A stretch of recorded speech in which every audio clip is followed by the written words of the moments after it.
There is an entire industry built on telling you how to grow. Buy this, download this, repeat this every morning. Burn this in every corner of your house. And if none of it is working, maybe you just need to try harder. Here is what nobody in that industry will tell you. Most people who are genuinely trying to grow never actually get there. Not because they are doing the wrong things, but because they are completely avoiding the one thing that actually creates change. Carl Jung spent decades studying human transformation, not the performance of it, not the feeling of it, the real thing. And what he found was both simple and brutal. You do not grow by adding things to your life.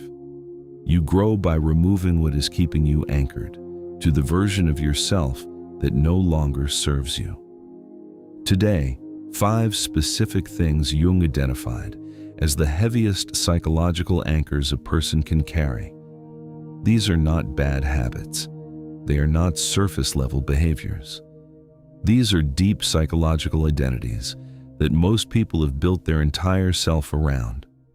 And that is exactly what makes them so hard to let go. Jung was clear about this. You cannot let things die halfway. Not manage them, not reduce them. Let them die entirely. The need to appear good. The first pattern, the need to be perceived as a good person. Think about how much energy you spend every day managing what other people think of you. You say yes to things you absolutely do not want to do because saying no feels selfish. You smile through situations that make you feel disrespected because you do not want to seem difficult. You silence the parts of yourself that are inconvenient for others to witness. Jung called this the persona, the mask you build to earn approval and avoid rejection. And the hard truth Jung returned to again and again was this: the persona is not you. It is a performance. And performing goodness is one of the most exhausting ways a person can move through the world. Think about what drives it. It is not love or integrity or genuine care. It is fear. Fear of being seen as bad. Fear of rejection. Fear that if you stop performing, people will discover who you actually are. Jung studied people who had genuinely transformed, and what he noticed was that they had stopped trying to appear good and started being real. And real meant something specific.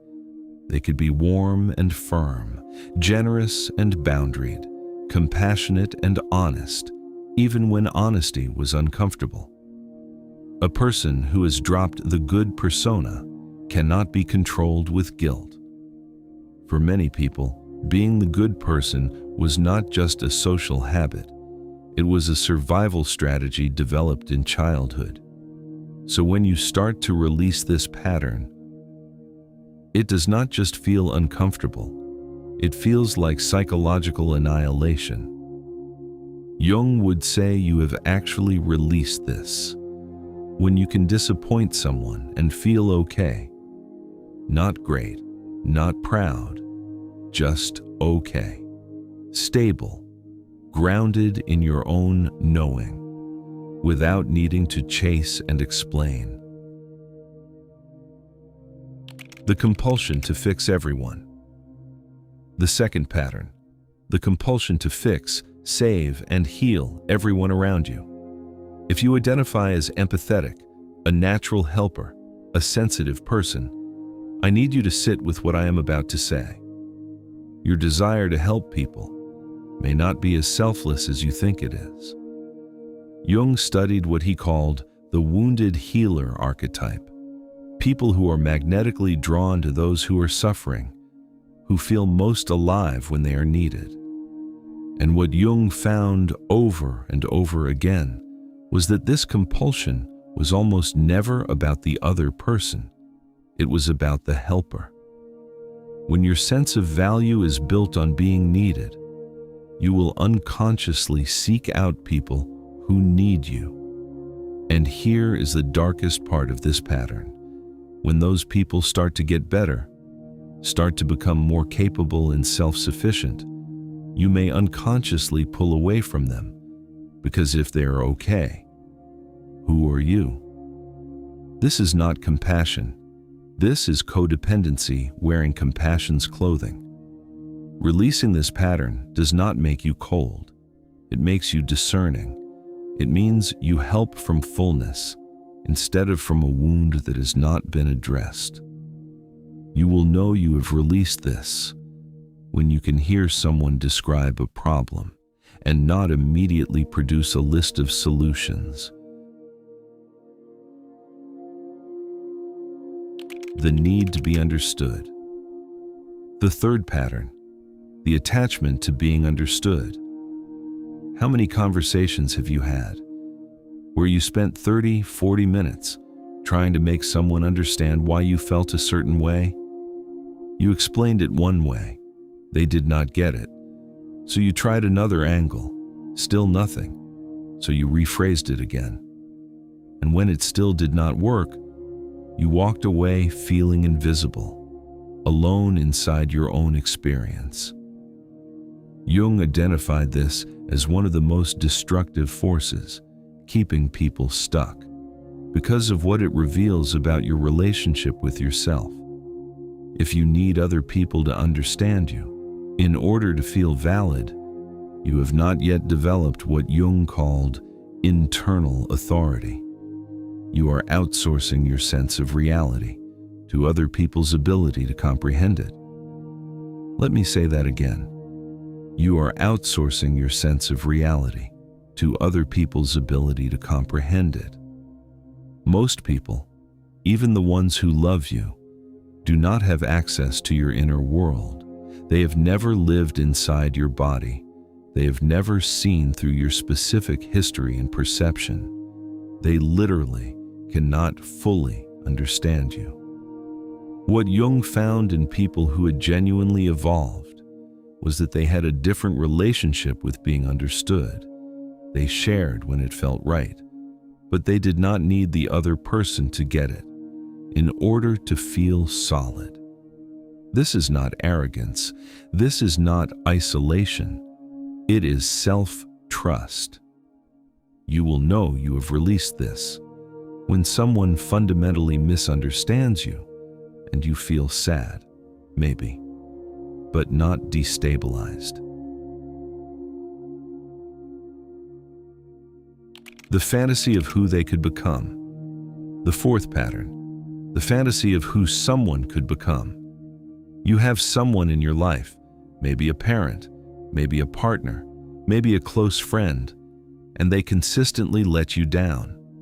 But you stay, or you keep the door open, because you can see who they could be. You keep relating to that version, instead of the actual human being standing in front of you. Jung called this projection, and he was emphatic that it is one of the most powerful forces, keeping people trapped in painful, repetitive dynamics. When you see potential in someone and relate to that potential instead of who they actually are, you are not seeing them.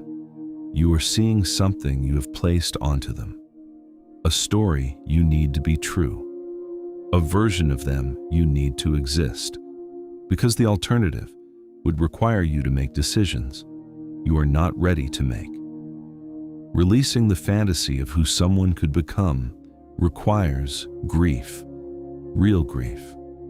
Because you are not just letting go of a hope, you are letting go of a person who does not actually exist. You have to actually mourn the person you thought they could be before you can see the person they are. And once you can see them clearly, you can make a real decision. Is this person, as they are right now, someone who belongs in my life? That is the only question that matters. the identity of being wounded. The fifth pattern, and this is the hardest one, the identity of being wounded. If you have been through trauma, acknowledging that matters, feeling that pain matters, understanding how it shapes you matters. Jung did not question any of that. What he questioned was what happens when the wound becomes the center of your identity, when the story of what happened to you becomes the most important story you tell. Jung observed that many people who had done years of therapeutic work, who could articulate their wounds with great precision, had never actually moved past identification with those wounds. They understood their trauma, but they were still organizing their entire existence around it. Jung was direct about what this operates at. He called it victim consciousness, not victim in any shaming sense, victim as an orientation that says, what was done to me determines what is possible for me. He also noticed something that took real courage to say out loud. Many people unconsciously resist moving beyond the wounded identity because there are real benefits to holding it. People treat you more gently, your struggles make sense, you belong somewhere, and you have an explanation for why things are hard. Releasing the wounded identity does not mean pretending the harm did not happen.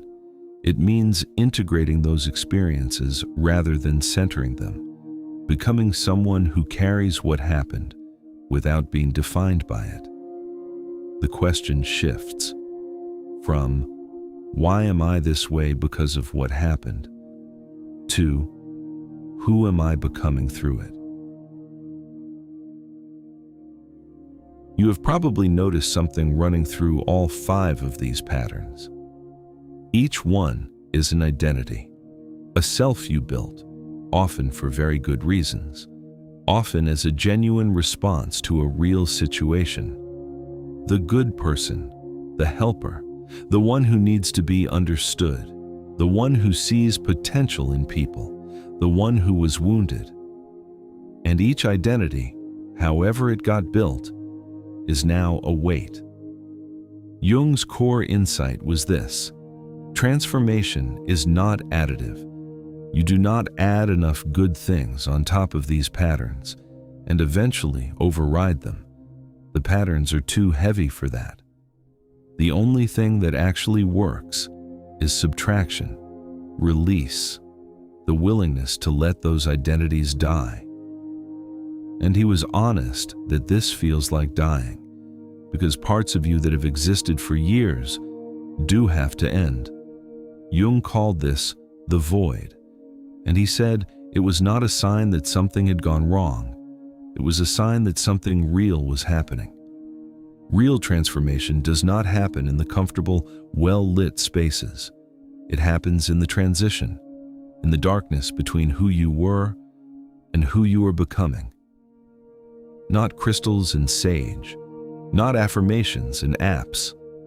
The hard, honest, grieving work of releasing the patterns that have kept you anchored to a version of yourself that no longer serves you. 5 patterns, 5 identities, all of them real, all of them heavy, all of them ready, when you are, to finally be let go. So here's what I want to leave you with. Of the 5 patterns we talked about today, which one did you recognize most in yourself? The one that protects you from judgment, the one that needs to rescue, the one that chases understanding, the one that holds on to who they could have been, or the one that still introduces itself by its wounds? Tell me in the comments. I read everyone,